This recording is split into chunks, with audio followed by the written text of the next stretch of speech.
너가 회장님 지갑을 주었다고? 이거 거짓말이면 너 혼날 줄 알아. 회장님 물건을 함부로 건드리면 큰일 난다고. 비서는 날카로운 눈빛으로 태준을 의심스럽게 바라봤습니다. 어린 소년이 대양그룹 회장의 지갑을 가져왔다는 사실이 믿기지 않았던 겁니다. 이 이야기는 50년 된 사연을 담고 있다고 하는데요. 과연 무슨 일이 있었던 걸까요? 지금부터 여러분께 그 특별한 이야기를 전해드리겠습니다. 이야기를 시작하기 전에 구독과 좋아요는 이미 눌러주셨죠? 감사합니다. 그럼 이야기를 바로 시작하겠습니다. 강릉 바닷가 잔잔한 파도 소리가 들리는 작은 포장마차에서 윤정이 할머니는 부지런히 생선을 굽고 있었습니다. 이른이 넘은 나이에도 불구하고 정의의 손놀림은 여전히 날렵했죠. 그녀의 주름진 얼굴에는 세월의 흔적이 고스란히 새겨져 있었지만 미소 지을 때마다 따스함이 번져 나왔어요. 할머니, 이거 어디 놓을까요? 12살 태준이 큰 상자를 들고 물었습니다. 정희는 손자를 바라보며 부드럽게 미소 지었어요. 저기 구석에 놔두면 되겠다. 우리 태준이 정말 많이 컸네. 태준은 상자를 내려놓고 바다를 바라봤습니다. 푸른 바다가 끝없이 펼쳐져 있었죠. 그 광경은 언제 봐도 가슴을 탁 트이게 했어요. 바다는 태준에게 위로가 되는 친구 같은 존재였습니다. 할머니, 오늘은 손님이 많이 올까요? 그럼 주말이니까 꽤 오실 거야. 특히 우리 생선구이는 강릉에서 제일이니까.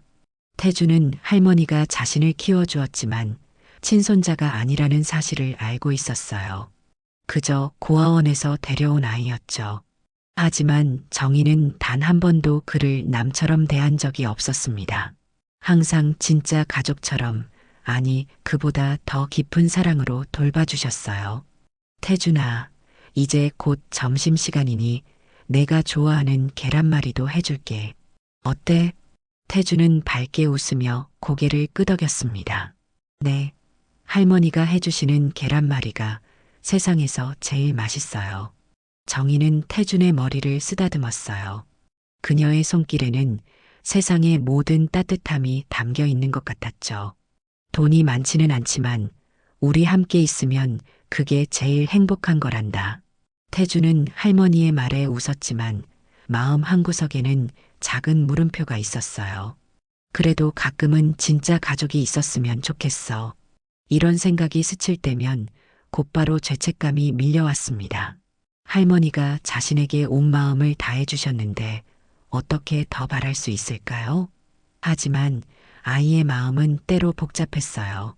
바다에서 불어오는 바람이 두 사람의 머리카락을 살짝 흔들었습니다.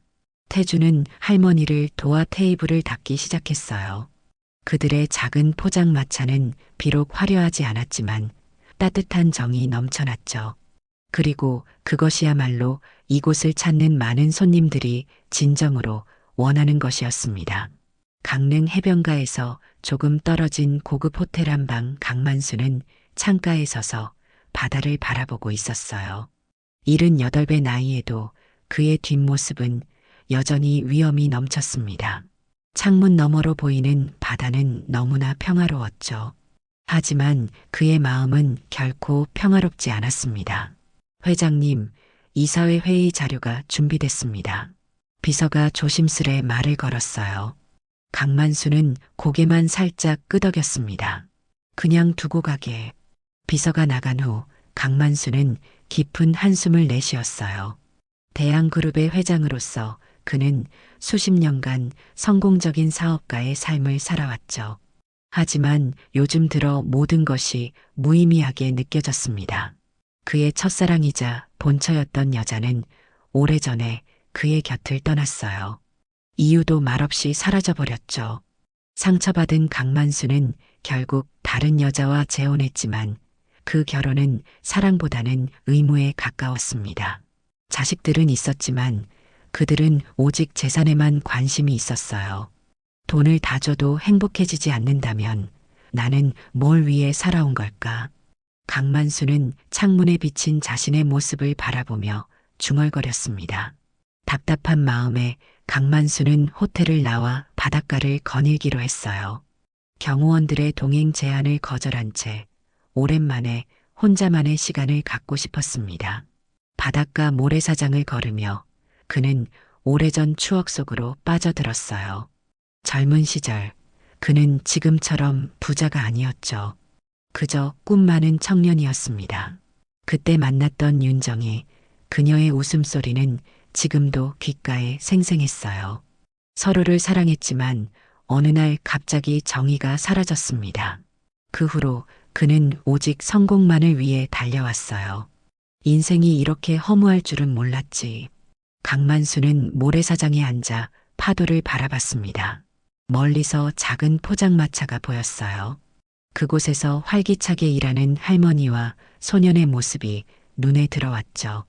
그들은 비록 소박해 보였지만 웃음소리가 바다를 타고 멀리까지 들려왔습니다. 저렇게 사는 게 진짜 행복한 걸까? 강만수는 문득 궁금해졌어요. 일어서려던 그때 무언가 이상함을 느꼈습니다. 주머니가 가벼웠어요. 황급히 주변을 살폈지만 지갑은 보이지 않았죠. 분명 호텔에서 나올 때 가지고 있었는데. 젠장! 강만수는 모래사장을 둘러보았어요. 하지만 넓은 모래밭에서 지갑을 찾기란 쉽지 않았습니다. 그 지갑에는 현금도 많았지만 더 중요한 것이 들어 있었죠. 오래전 정희와 함께 찍은 흑백 사진, 그가 50년 동안 간직해온 유일한 추억이었습니다. 모든 돈을 잃어도 괜찮았지만 그 사진만큼은 잃고 싶지 않았어요. 강만수는 결국 호텔로 돌아왔습니다. 비서에게 지갑을 잃어버렸다고 말하자 비서는 즉시 새 카드를 준비하겠다고 했어요. 하지만 그건 중요한 게 아니었죠. 그냥 내버려두게. 혼자 있고 싶네. 방으로 돌아온 강만수는 창가에 다시 서서 바다를 바라봤습니다. 햇살이 바다 위에서 반짝이고 있었어요.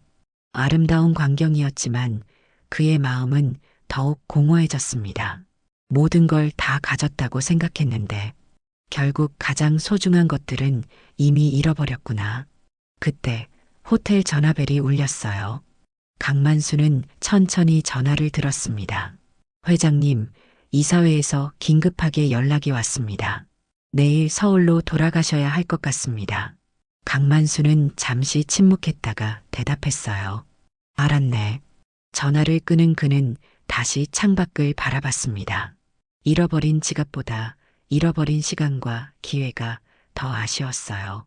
그리고 무엇보다 정희와의 추억이 담긴 사진을 잃어버린 것이 가장 가슴 아팠습니다. 이제 와서 후회해봤자 강만수는 쓸쓸하게 중얼거렸어요. 그러나 그는 알지 못했습니다. 그가 잃어버린 지갑이 어떤 우연한 인연을 만들어낼지, 그리고 그 인연이 어떻게 그의 인생을 완전히 바꿔놓을지를요. 해가 서서히 지기 시작하고 바닷가 모래사장은 붉은 빛으로 물들었어요. 태주는 할머니의 심부름으로 장보러 갔다가 돌아오는 길이었습니다. 모래사장을 가로질러 가는 지름길을 택한 그는 걸음을 재촉했죠. 갑자기 그의 발밑에서 무언가가 반짝였어요. 이게 뭐지? 태주는 몸을 숙여 모래를 파헤쳤습니다. 검은색 가죽 지갑이었어요. 누군가 떨어뜨린 것 같았죠. 태주는 주변을 둘러봤지만 지갑의 주인으로 보이는 사람은 없었습니다. 지갑은 만져보기에도 고급스러웠어요. 분명 값비싼 물건이었죠. 태준의 마음이 복잡해졌습니다. 호기심에 지갑을 열어보고 싶었지만 할머니가 항상 남의 물건을 함부로 열어보면 안 된다고 가르쳐 주셨어요. 하지만 주인을 찾아줘야 한다면 확인할 필요가 있지 않을까? 잠시 고민하던 태준은 결국 지갑을 열어보기로 했습니다. 와! 태준의 눈이 동그래졌어요. 지갑 안에는 수십 장의 고액권이 가지런히 꽂혀 있었습니다. 태준은 이렇게 많은 돈을 본 적이 없었어요. 그리고 지갑 한쪽 칸에는 낡은 흑백 사진 한 장이 소중히 보관되어 있었죠. 태준은 사진을 자세히 들여다봤습니다. 사진 속에는 젊은 여자가 미소 짓고 있었어요. 그런데 그 모습이 어딘가 익숙했습니다. 자세히 보니 할머니와 똑같이 생겼어요. 물론 훨씬 젊은 모습이었지만 그 눈매와 미소는 분명 윤정이 할머니였습니다. 이거 말도 안 돼. 할머니가 왜 여기 있어? 태주는 혼란스러웠어요. 머릿속에 수많은 질문이 떠올랐습니다. 이 사진은 누구의 것일까? 왜 낯선 사람의 지갑에 할머니 사진이 있는 걸까? 설마 할머니와 관련된 누군가일까? 태주는 계속해서 지갑을 살폈어요. 명함 하나가 눈에 띄었습니다. 대양그룹 회장 강만수라고 적혀 있었어요. 태주는 그 이름을 들어본 적이 있었습니다. 뉴스에서 종종 나오는 유명한 기업인이었죠. 그런 사람의 지갑을 자신이 주었다니 믿기지 않았어요. 어떡하지? 태주는 고민에 빠졌습니다. 옆 칸에는 호텔 키카드가 있었어요. 바닷가 근처에 있는 고급 호텔이었죠. 아마도 이 강만수라는 사람이 그곳에 머물고 있는 것 같았습니다. 태준의 마음속에서는 두 가지 생각이 싸웠어요. 한편으로는 이 많은 돈이 탐났습니다. 할머니와 자신은 항상 돈이 부족했으니까요. 이 돈이면 얼마나 많은 것을 할 수 있을까? 하지만 다른 한편으로는 할머니가 항상 가르쳐 주신 정직함이 마음에 깊이 박혀 있었어요. 할머니라면 어떻게 하실까? 태주는 스스로에게 물었습니다. 답은 명확했어요. 할머니는 분명 주인에게 돌려주라고 하실 거예요. 비록 그들이 가난하게 살고 있지만 정희 할머니는 항상 정직하게 살아야 한다고 가르쳐 주셨습니다. 태주는 깊은 숨을 내쉬고 결심했어요. 돌려줘야겠다. 하지만 그 전에 할머니에게 이 사진에 대해 물어봐야 했습니다. 왜 할머니의 젊은 시절 사진이 낯선 사람의 지갑에 있는 걸까요? 태주는 할머니한테 어떻게 물어볼지 고민했어요. 너무 갑작스러운 질문이 할머니를 당황스럽게 할까봐 걱정됐죠. 포장마차로 돌아온 태주는 할머니가 바쁘게 일하는 모습을 보았습니다. 저녁 손님들이 많이 오는 시간이었어요. 지금은 물어볼 타이밍이 아니라고 생각한 태주는 지갑을 자신의 작은 가방에 잘 넣어두었습니다. 태준아, 어서 와. 장 잘 봤니? 정희가 밝게 웃으며 물었어요. 태주는 고개를 끄덕였습니다. 네, 할머니. 다 샀어요. 평소와 달리 조금 어색한 태준의 모습에 정희는 눈살을 찌푸렸어요. 무슨 일 있니? 얼굴이 안 좋아 보이는구나. 아니에요. 그냥 좀 피곤해서. 태준은 대답을 얼버무렸습니다. 정희는 더 묻지 않고 태준의 이마에 손을 대보았어요. 열은 없네. 오늘 일찍 자렴. 태준은 할머니의 손길에 안심했지만 마음속에는 여전히 수많은 질문이 맴돌았습니다. 내일 그는 호텔에 가서 지갑을 돌려주기로 마음먹었어요. 그리고 가능하다면 그 사진에 대한 비밀도 알아내고 싶었습니다. 하늘에는 별들이 하나둘 빛나기 시작했고 바다는 어둠 속에서 잔잔히 출렁였어요. 태준의 마음속에도 파도처럼 수많은 감정이 일렁이고 있었습니다. 아침 일찍 태준은 깨어났어요.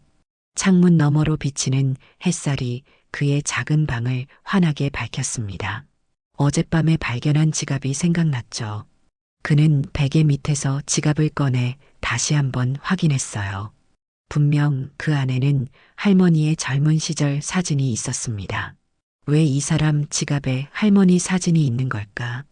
태주는 중얼거렸어요. 그는 조용히 일어나 옷을 갈아입었습니다. 할머니는 아직 주방에서 아침 준비를 하고 계셨어요. 태주는 할머니께 말씀드리지 않고 호텔로 가기로 했습니다. 먼저 상황을 파악한 후 할머니께 말씀드리는 게 좋겠다고 생각했죠. 할머니, 저 잠깐 친구 만나고 올게요. 태주는 현관에서 외쳤습니다. 정희는 부엌에서 고개를 내밀었어요. 아침은 먹고 가야지. 괜찮아요. 금방 돌아올게요. 태주는 서둘러 대답했습니다. 정희는 의아한 표정을 지었지만 더 묻지 않았어요. 알았다. 너무 오래 돌아다니지 말고 빨리 돌아오너라. 태주는 빠른 걸음으로 바닷가를 따라 걸었습니다. 호텔은 포장마차에서 20분 정도 걸어가야 했어요. 가는 동안 태주는 어떻게 말해야 할지 계속 생각했습니다. 대양그룹의 회장이라면 무서운 사람이지 않을까? 그리고 왜 그 사람 지갑에 할머니 사진이 있는 걸까? 호텔에 도착한 태주는 입구 앞에서 잠시 망설였어요. 큰 유리문과 화려한 로비가 보였습니다. 이런 고급 호텔은 처음이었죠. 깊은 숨을 한번 들이마시고 태주는 용기를 내어 호텔 안으로 들어갔어요. 로비는 생각보다 더 웅장했습니다. 반짝이는 샹들리에와 대리석 바닥이 눈부셨어요. 태주는 조심스럽게 프런트 데스크로 다가갔습니다. 태준이 말을 꺼내려는 순간 경비원이 다가왔어요. 학생, 혹시 무슨 일로 오셨나요? 경비원의 목소리는 친절했지만 경계심이 느껴졌습니다. 태주는 조금 긴장했지만 지갑을 꺼내 보여주었어요. 이걸 바닷가에서 주었어요. 대양그룹 회장님 거라고 해서. 경비원은 놀란 표정을 지었습니다. 정말인가요? 잠시만 기다려 주시겠어요? 그는 프런트 직원에게 무언가를 말한 후 전화를 걸었어요. 태주는 로비 한가운데 서서 초조하게 기다렸습니다. 몇 분 후 엘리베이터에서 중년의 남자가 내려왔어요. 분주하게 움직이며 태준에게 다가왔습니다. 너가 회장님 지갑을 주었다고? 남자는 의심스러운 눈으로 태준을 바라봤어요. 태준은 고개를 끄덕였습니다. 네, 어제 바닷가에서 발견했어요. 남자는 지갑을 받아들고 열어보더니 안에 있는 명함과 돈을 확인했어요. 확실히 회장님 것이 맞네. 정말 감사하구나. 그는 주머니에서 몇 장의 지폐를 꺼내려 했지만 태준은 고개를 저었습니다. 괜찮아요. 제가 찾아드린 것뿐이에요. 바로 그때 또 다른 엘리베이터 문이 열렸어요. 나이 지긋한 노인이 천천히 걸어 나왔습니다. 태준이 어제 봤던 그 고급차에 타고 있던 사람이었죠. 강만수였습니다. 비서, 무슨 일인가? 강만수가 물었어요. 회장님, 이 학생이 어제 잃어버리신 지갑을 가져왔습니다. 강만수의 눈이 커졌습니다. 정말인가? 태준은 긴장한 채로 서 있었어요. 강만수는 천천히 태준에게 다가왔습니다. 그의 눈빛은 날카로웠지만 어딘가 허전해 보였어요. 너 바닷가에서 장사하는 아이 아니냐? 강만수가 물었습니다. 태준은 놀랐어요. 어떻게 알고 있는 걸까요? 네, 할머니랑 포장마차에서 일해요. 강만수는 비서에게 지갑을 건네받았어요. 그는 지갑을 열어 내용물을 확인했습니다. 돈과 카드는 모두 그대로였죠. 그리고 사진도 있었습니다. 강만수는 사진을 보는 순간 얼굴이 창백해졌어요. 괜찮으세요? 태준이 걱정스럽게 물었습니다. 강만수는 고개를 들고 태준을 자세히 바라봤어요. 내 이름이 뭐니? 태준이요. 김태준입니다. 그래, 태준. 강만수의 목소리가 약간 떨렸어요. 내 할머니 이름은? 태준은 의아했지만 대답했습니다. 윤정이요. 그 말을 듣는 순간 강만수는 무너지듯 가까운 의자에 앉았어요. 비서가 놀라 다가갔지만 강만수는 손짓으로 괜찮다는 신호를 보냈습니다. 50년 동안 널 한 번도 못 찾았어. 강만수는 거의 들리지 않게 중얼거렸어요. 태준은 혼란스러웠습니다. 이 사람이 무슨 말을 하는 걸까? 할머니와 무슨 관계가 있는 걸까? 태준의 마음속에는 수많은 질문이 떠올랐어요. 그 사진 속 여자분이 제 할머니 같은데요. 어떻게 된 거죠? 태준은 조심스럽게 물었습니다. 강만수는 깊은 숨을 내쉬었어요. 그의 눈에는 복잡한 감정이 어려 있었습니다. 기쁨, 슬픔, 그리고 후회가 뒤섞인 듯했죠. 태준아, 너희 할머니를 만나러 가도 될까? 강만수의 목소리는 진지했어요. 태준은 잠시 고민했지만 고개를 끄덕였습니다. 네, 할머니는 지금 포장마차에 계실 거예요. 강만수는 천천히 일어났어요. 고맙다. 내가 지갑을 가져다 준 덕분에 50년 만에 다시 기회를 얻게 됐구나. 태주는 그 말의 의미를 완전히 이해하지 못했지만 무언가 중요한 일이 일어나고 있다는 것을 느꼈습니다. 그리고 그 일의 중심에 자신의 할머니가 있다는 사실도요. 호텔을 나와 바닷가로 향하는 동안 태준과 강만수 사이에는 묘한 긴장감이 감돌았어요. 강만수는 자신의 차를 타자고 했지만 태준은 걸어가는 것이 더 빠르다고 말했습니다. 실제로는 낯선 노인의 차를 타는 것이 불안했던 거죠. 할머니가 저기 계세요. 태준이 멀리 보이는 포장마차를 가리켰어요. 강만수는 발걸음을 멈추고 그곳을 바라봤습니다. 그의 눈에는 복잡한 감정이 어려 있었어요. 정희, 정말 너 맞냐? 태준은 궁금증을 참을 수 없었습니다. 저기요, 할머니와 어떤 관계신지 물어봐도 될까요? 강만수는 태준을 바라보며 쓸쓸하게 미소 지었어요. 옛날 이야기란다. 너무 오래된 이야기지. 그는 잠시 생각에 잠긴 듯 했습니다. 바다를 바라보던 그의 눈에 과거의 기억이 스쳐 지나갔어요. 난 내 할머니를 50년 전에 만났단다. 그때 나는 아무것도 없는 가난한 청년이었지. 그런데 정희는 달랐어. 그녀는 항상 밝고 따뜻했지. 강만수의 목소리에는 그리움이 묻어났습니다. 태주는 할머니의 젊은 시절을 상상하며 듣고 있었어요. 할머니는 그런 이야기를 한 번도 해주신 적이 없었죠. 우리는 서로 사랑했단다. 결혼도 약속했었지. 강만수가 계속 말했어요. 그런데 왜? 태준이 물었습니다. 강만수의 표정이 굳어졌어요. 어느 날 정희가 병원에 갔어. 그리고 의사는 그녀가 아이를 가질 수 없는 몸이라고 했지. 태준은 눈을 크게 떴습니다. 자신이 고아원에서 온 아이라는 것을 알고 있었지만 할머니가 왜 자식이 없었는지는 몰랐어요. 그날 이후 정희는 달라졌단다. 항상 슬퍼 보였지. 그리고 어느 날 그냥 사라졌어. 편지 한 장 남기지 않고. 강만수의 목소리가 떨렸습니다. 그래서 할머니를 찾으려고 하셨던 거예요? 태준이 물었어요. 강만수는 고개를 끄덕였습니다. 처음에는 미쳐서 찾아다녔지. 하지만 어디에도 없었어. 결국 시간이 지나면서 다른 삶을 살기 시작했단다. 그들은 다시 걷기 시작했어요. 포장마차가 점점 가까워졌습니다. 그럼 할머니는 왜 아이를 가질 수 없다는 이유로 떠나신 거예요? 태준이 물었어요. 강만수는 깊은 숨을 들이마셨습니다. 정희는 내가 아이를 원한다고 생각했던 것 같아. 실제로 그땐 그랬고 내가 너무 어렸던 거지. 하지만 지금 와서 생각해보면 아이보다 더 중요한 건 함께하는 시간이었어. 태주는 할머니가 항상 말씀하시던 것과 비슷한 말에 놀랐어요. 돈보다 중요한 건 함께하는 시간과 마음이란다. 포장마차 앞에 도착했을 때 정희는 손님에게 음식을 내어주고 있었습니다. 그녀의 하얀 머리카락이 햇살에 반짝였어요. 태주는 잠시 망설였지만 결국 할머니를 불렀습니다. 할머니, 저 왔어요. 정희는 고개를 들어 태준을 보았어요.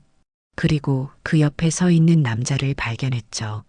그 순간 정희의 얼굴에서 모든 색이 빠져나가는 듯 했습니다. 그릇을 든 손이 살짝 떨렸어요. 만수, 정희의 입에서 작은 속삭임이 새어나왔습니다. 강만수는 천천히 다가갔어요. 오랜만이구나, 정희. 시간이 멈춘 듯 했습니다. 두 노인은 서로를 바라보며 말없이 서 있었어요. 그들의 눈에는 50년의 세월이 담겨 있었습니다. 태주는 어색한 분위기를 느끼며 뒤로 물러섰어요. 저, 잠시 바다에 다녀올게요. 하지만 정희는 태준의 팔을 잡았습니다. 괜찮아, 여기 있으렴. 그녀는 깊은 숨을 내쉬고 강만수를 바라봤어요. 어떻게 여기를 알고 왔니? 강만수는 태준을 가리켰습니다. 이 아이가 내 지갑을 주었어. 그 안에 내 사진이 있었지. 정희의 눈이 커졌어요. 그녀는 태준을 바라봤습니다. 태준아, 정말이니? 태준은 고개를 끄덕였어요. 네, 할머니. 지갑 안에 할머니 젊은 시절 사진이 있었어요. 어떻게 된 거예요? 정희는 한숨을 쉬었습니다. 이제 다 알려줘야 할 시간인 것 같구나. 그녀는 포장마차 안쪽의 작은 테이블을 가리켰어요. 앉자. 이야기가 좀 길어질 것 같구나. 세 사람이 테이블에 앉았습니다. 정희는 잠시 생각에 잠긴 듯 바다를 바라봤어요. 그리고 천천히 입을 열었습니다. 태준아, 할머니가 너에게 말하지 않은 것이 있단다. 나는 젊었을 때 강만수와 사랑했었어. 하지만 내가 아이를 가질 수 없다는 사실을 알게 됐지. 난 그가 가정을 이루고 아이를 갖길 원했어. 그래서 그의 곁을 떠났단다. 그게 나의 선택이었어. 정희의 목소리는 차분했지만 그 안에는 오랜 슬픔이 묻어 있었어요. 떠난 후 나는 고아원에서 아이들을 돌보는 일을 시작했지. 그곳에서 많은 아이들을 만났고 그들이 내 삶의 의미가 되었단다. 정희는 태준의 손을 꼭 잡았습니다. 강만수는 믿을 수 없다는 표정으로 정희를 바라봤어요. 내가 내 곁을 떠나지 않았을 텐데. 정희는 쓸쓸하게 미소 지었습니다. 그때 우린 너무 어렸어. 내가 원하는 것과 내가 줄 수 있는 것 사이에는 큰 차이가 있었지. 테이블 주변의 공기는 무거웠어요. 태준은 할머니와 강만수 사이에 흐르는 복잡한 감정을 어렴풋이 느낄 수 있었습니다. 50년이라는 시간이 두 사람 사이에 놓여 있었지만 그들의 눈빛은 여전히 무언가를 말하고 있었죠. 그럼 할머니가 자진해서 떠나신 거예요? 태준이 조심스럽게 물었어요. 정희는 고개를 끄덕였습니다. 그땐 그게 최선이라고 생각했단다. 만수는 대가족을 꿈꿨고 나는 그 꿈을 이뤄줄 수 없었지. 하지만 난 내가 필요했어. 강만수의 목소리는 거의 속삭임에 가까웠어요. 결국 난 다른 여자와 결혼했고 아이들도 낳았지만 행복하지 않았어. 정희의 눈에 슬픔이 어렸습니다. 그럴 줄 알았다면. 잠시 침묵이 흘렀어요. 바다에서 불어오는 바람이 세 사람의 머리카락을 가볍게 흔들었습니다. 강만수는 갑자기 결심한 듯 몸을 앞으로 기울였어요. 정희야, 이제라도 늦지 않았어. 우리에게 다시 기회가 생긴 거야. 태준은 놀라서 할머니를 쳐다봤습니다. 강만수가 무슨 말을 하려는 건지 느낌이 왔어요. 태준아, 강만수가 태준을 바라보며 말했습니다. 너를 내 손자로 삼고 싶구나. 서울로 와서 나와 함께 살지 않겠니? 태준의 눈이 커졌어요. 갑작스러운 제안에 어떻게 반응해야 할지 몰랐습니다. 강만수는 진지한 표정으로 계속 말했어요. 내게는 큰 집이 있고 내가 원하는 건 뭐든지 가질 수 있어. 최고의 학교에 다니고 좋은 옷을 입고 맛있는 음식을 먹을 수 있지. 정희도 함께 오면 돼. 정희는 조용히 듣고 있었어요. 그녀의 표정에서는 아무것도 읽을 수 없었습니다. 태준은 혼란스러웠어요. 지금까지 자신이 꿈꿔왔던 진짜 가족의 기회가 눈앞에 있었지만 동시에 할머니와의 소박하지만 따뜻했던 일장도 그에게는 소중했습니다. 어떻게 생각하니, 태준아? 정희가 부드럽게 물었어요. 그녀의 목소리에는 어떤 압박도 없었습니다. 태준은 잠시 생각에 잠겼어요. 서울에 가면 훨씬 더 풍요로운 삶을 살 수 있을 거예요. 더 이상 돈 걱정을 하지 않아도 되고 좋은 학교에도 다닐 수 있겠죠. 하지만 만수 씨, 태준이 조심스럽게 입을 열었습니다. 정말 감사해요. 하지만 태준은 할머니를 바라봤어요. 그녀의 주름진 얼굴, 항상 자신을 위해 희생하셨던 그 손길, 그리고 무엇보다 그녀가 준 무조건적인 사랑이 떠올랐습니다.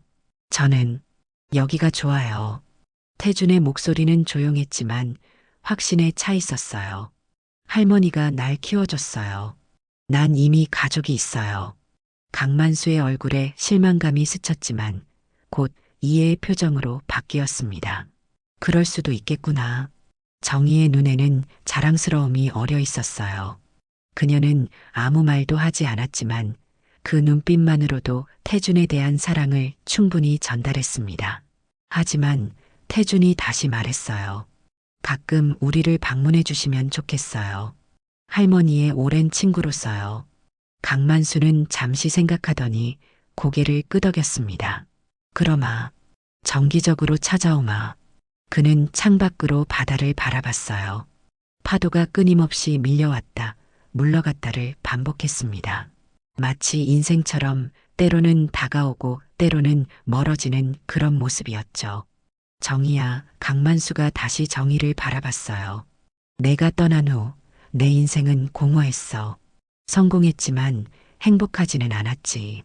오늘 태준을 만나고 내가 어떤 선택을 했는지 이해하게 됐어.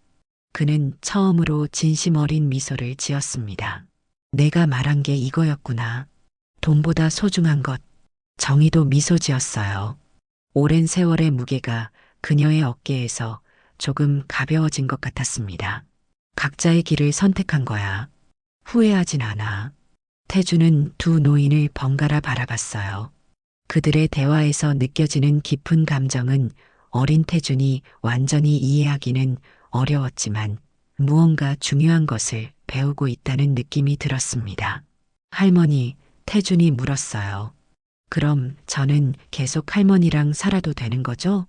정희는 태준의 머리를 쓰다듬었습니다. 물론이지. 내가 원하는 한 우리는 항상 함께야. 강만수는 자리에서 일어났어요. 이제 서울로 돌아가 봐야겠어. 하지만 곧 다시 오마. 그는 주머니에서 명함을 꺼내 테이블 위에 올려놓았습니다. 필요한 게 있으면 언제든 연락하게. 정희는 명함을 바라보았지만 손을 뻗지는 않았어요. 고마워, 만수. 태주는 강만수를 배웅하기 위해 함께 밖으로 나갔습니다. 바닷가에 서서 두 사람은 잠시 바다를 바라봤어요. 태준아, 내가 날 바꿨구나. 강만수가 문득 말했습니다. 50년 동안 쫓아다녔던 것이 결국 무엇인지 내가 보여줬어. 태준은 의아했지만 듣고 있었어요. 강만수의 눈에는 결심이 서린 듯 했습니다. 내가 서울로 돌아가면 중요한 결정을 몇 가지 하려고 해. 그동안 내가 쌓아온 것들을 좀 더 의미 있게 쓸 방법을 찾을 거야. 태주는 고개를 끄덕였어요. 강만수가 무슨 말을 하는지 정확히 이해하지는 못했지만 중요한 순간이라는 것은 느낄 수 있었습니다. 강만수는 태준의 어깨를 가볍게 쥐었어요. 고맙다, 태준아. 내가 내 지갑을 찾아준 덕분에 나도 나 자신을 찾게 됐구나. 다음 날 아침, 태준은 평소보다 일찍 일어났어요. 어젯밀 있었던 일들이 마치 꿈처럼 느껴졌습니다. 정말 백만장자가 자신을 손자로 삼고 싶어 했던 것이 사실일까? 그리고 할머니와 그 사람이 옛날에 정말 사랑했던 사이였을까? 태주는 창밖으로 보이는 바다를 바라보며 생각에 잠겼어요. 일어났니? 정희의 목소리가 들렸습니다. 태주는 고개를 돌려 할머니를 바라봤어요. 정희는 평소와 같은 모습이었지만 어딘가 조금 더 편안해 보였습니다. 마치 오랫동안 짊어지고 있던 무거운 짐을 내려놓은 것 같았죠. 할머니, 어제 있었던 일, 강만수 할아버지 말이에요. 태준이 조심스럽게 물었어요. 정희는 태준의 옆에 앉았습니다. 궁금한 게 있니?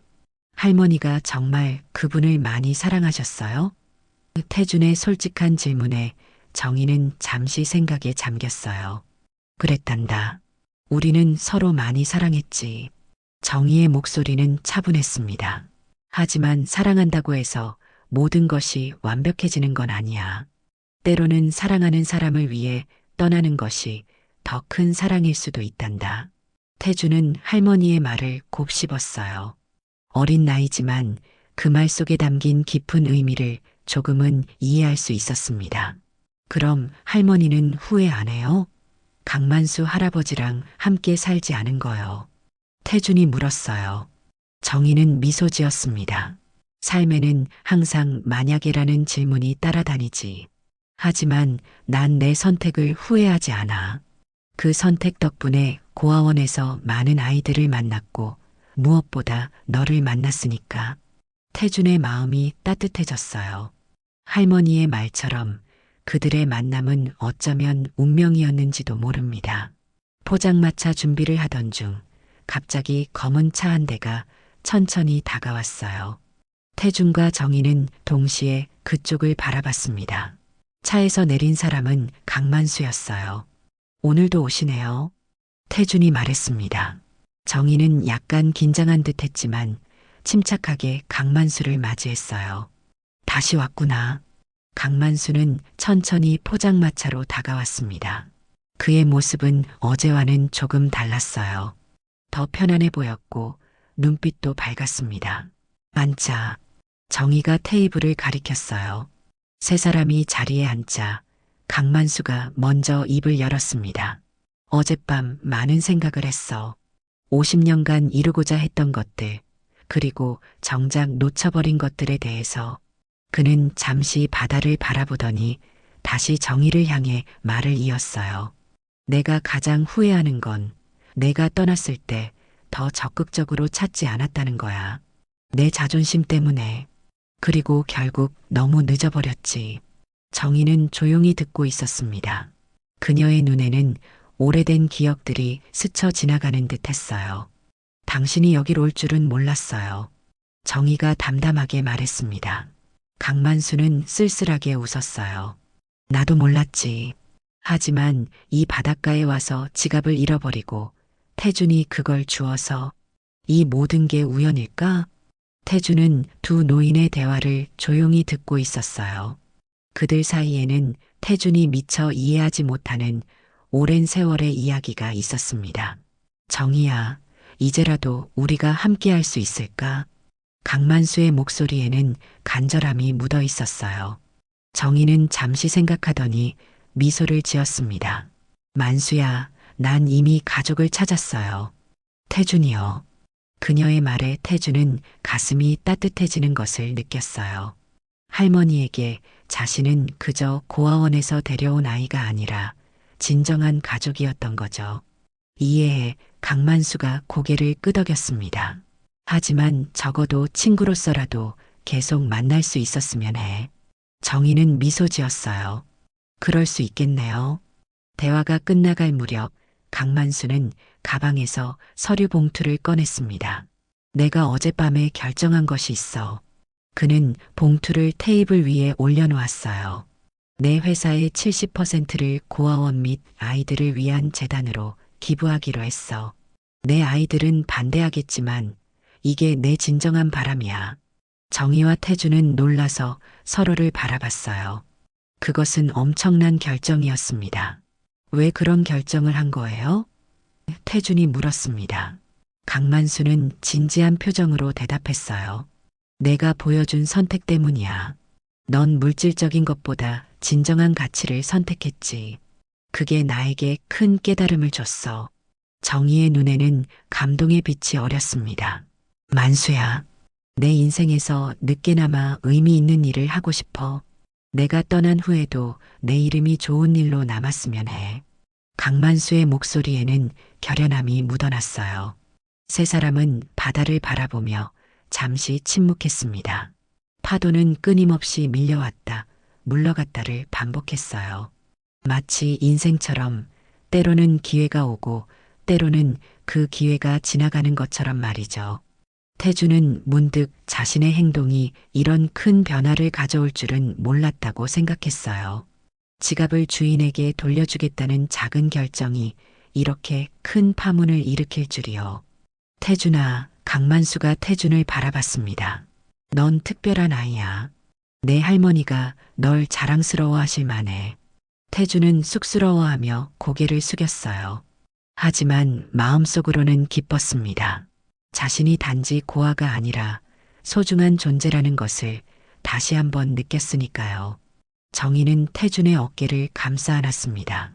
그녀의 눈에는 자랑스러움과 사랑이 가득했어요. 우리 태준이는 내 삶의 가장 큰 축복이야. 강만수는 고개를 끄덕이며 일어섰습니다. 자주 찾아올게. 이젠 정말 친구로서. 그는 태준에게 손을 내밀었어요. 친구가 되어줄래? 태준은 밝게 웃으며 강만수의 손을 잡았습니다. 네, 할아버지. 한 달이 지났습니다. 강릉의 가을 바다는 더욱 깊고 푸른빛을 띠었어요. 포장마차 앞 테이블에 앉아있던 태준은 숙제를 하면서 가끔씩 바다를 바라봤습니다. 여름과 달리 손님들이 줄어든 시간이었지만 정희는 여전히 부지런히 포장마차를 정리하고 있었죠. 태준아, 오늘 강만수 회장님이 온다고 했었지? 정희가 물었어요. 태준은 고개를 끄덕였습니다. 네, 할머니. 4시쯤 오신대요. 정희는 미소 지었어요. 그럼 특별히 맛있는 생선구이를 준비해야겠구나. 지난 한 달 동안 강만수는 약속대로 정기적으로 강릉을 찾아왔습니다. 매번 방문할 때마다 그는 조용히 포장마차에서 생선구이를 먹었죠. 처음에는 어색했지만 시간이 지나면서 세 사람은 편안한 관계를 형성했어요.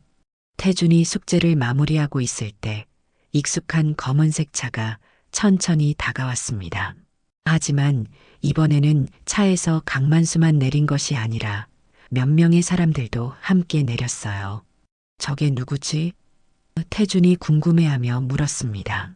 정희도 의아한 표정으로 바라봤어요. 강만수는 서류 가방을 든 남자들과 함께 포장마차로 다가왔습니다. 안녕하세요. 정희 씨, 태준아. 강만수가 반갑게 인사했어요. 이분들은 누구세요? 정희가 물었습니다. 강만수는 미소 지었어요. 내 변호사와 재단 관계자들이야. 오늘 중요한 소식을 전하러 왔어. 그들은 모두 포장마차 앞 테이블에 앉았습니다. 강만수는 변호사에게 고개를 끄덕였고 변호사는 서류 가방에서 몇 가지 서류를 꺼냈어요. 한 달 전에 말했던 재단 설립이 마무리됐어. 강만수가 설명했습니다. 대양아동복지재단이라고 이름 붙였지. 내 회사 지분 70%가 이 재단으로 넘어갔고 전국의 고아원과 양육시설을 지원하게 될 거야. 정희의 눈이 커졌어요. 정말 그렇게 한 거야? 강만수는 고개를 끄덕였습니다. 약속했잖아. 이젠 내 남은 인생을 의미 있게 쓰고 싶어. 변호사가 서류를 정희에게 건넸어요. 윤정희님 회장님께서 당신을 재단의 명예이사로 임명하셨습니다. 고아원에서의 경험이 재단 운영에 큰 도움이 될 거라고 하셨죠. 정희는 놀라서 강만수를 바라봤습니다. 나한테 그런 큰 역할을 맡기다니. 누구보다 내가 적합해. 강만수가 진심 어린 목소리로 말했어요. 평생 아이들을 위해 살아온 사람이니까. 태준은 할머니를 자랑스럽게 바라봤습니다.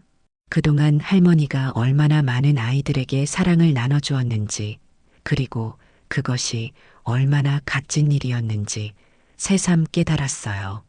변호사들이 자리를 비운 후 세 사람은 바다를 바라보며 이야기를 나눴습니다. 내 아이들이 크게 반발했지만 내 마음은 확고해. 강만수가 말했어요. 내가 평생 쌓아온 재산이 의미 있게 쓰이길 바라거든. 정희는 감동한 눈빛으로 강만수를 바라봤습니다. 사람은 변할 수 있구나. 50년 전의 만수와는 많이 달라졌네. 강만수는 웃음 지었어요. 모두 태준 덕분이야. 그가 내게 진정한 부의 의미를 가르쳐줬으니까. 태준은 쑥스러워하며 웃었습니다. 자신이 그렇게 대단한 일을 했다고 생각하지 않았지만 두 어른들의 인생에 작은 변화를 가져왔다는 사실이 기뻤어요. 태준아, 내 장래 희망이 뭐니? 강만수가 문득 물었습니다. 태준은 잠시 생각했어요. 아직 잘 모르겠어요. 하지만 할머니처럼 다른 사람들을 도울 수 있는 일을 하고 싶어요. 정희와 강만수는 서로 눈빛을 교환하며 미소 지었습니다. 그들의 눈에는 희망과 자부심이 어려 있었어요. 그럼 앞으로 우리가 함께 도와줄게. 강만수가 말했습니다. 너의 꿈이 무엇이든 그것을 이루기 위해 최선을 다할 수 있도록. 저녁이 되자 강만수는 서울로 돌아갈 준비를 했어요. 떠나기 전 그는 태준에게 작은 선물을 건넸습니다. 이건 뭐예요? 태준이 물었어요. 바다의 돌이야. 내가 젊었을 때 정희와 함께 이 바닷가에서 주웠던 거지. 강만수가 설명했습니다. 오랫동안 간직해왔어. 이제 내가 가지고 있으렴. 태준은 감동하여 돌을 소중히 받았어요. 그것은 단순한 돌이 아니라 할머니와 강만수의 과거, 그리고 그들의 새로운 미래를 상징하는 것 같았습니다. 강만수가 떠난 후 태준과 정희는 평소처럼 포장마차를 정리했어요.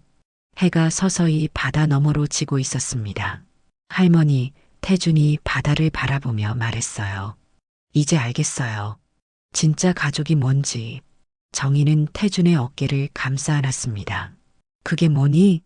혈연이 아니라 마음으로 만들어지는 거예요. 태준이 진지하게 대답했어요. 할머니와 저처럼요. 정희의 눈에 눈물이 맺혔습니다. 50년이라는 세월 동안 품어왔던 후회와 슬픔이 마침내 평화로 바뀌는 순간이었어요. 그래, 태준아. 가족은 피보다 마음이 중요한 거야. 정희가 부드럽게 말했습니다. 바닷바람이 부드럽게 불어오고 파도가 조용히 밀려왔어요. 마치 세월의 흐름처럼 파도는 과거를 덮기도 하지만 결국에는 다시 돌아오기도 합니다. 정희와 강만수의 인연도 그랬습니다. 50년이라는 긴 시간이 흘렀지만 결국 다시 만나 새로운 의미를 찾았죠. 태준은 강만수가 준 돌을 손에 꼭 쥐었어요.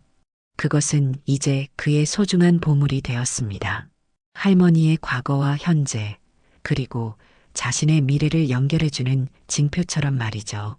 할머니, 우리 계속 이렇게 살 거죠? 태준이 물었습니다. 정희는 미소 지었어요. 그럼, 우리는 항상 함께야. 이 바다처럼 변함없이. 두 사람은 나란히 서서 붉게 물든 바다를 바라봤습니다. 그들의 앞에는 불확실한 미래가 펼쳐져 있었지만 한 가지 확실한 것이 있었어요. 그것은 바로 서로에 대한 사랑과 믿음이었습니다. 그리고 그것이야말로 어떤 부하도 바꿀 수 없는 진정한 보물이었죠. 바다는 계속해서 파도를 밀어 올렸고 강릉의 저녁은 조용히 깊어갔습니다.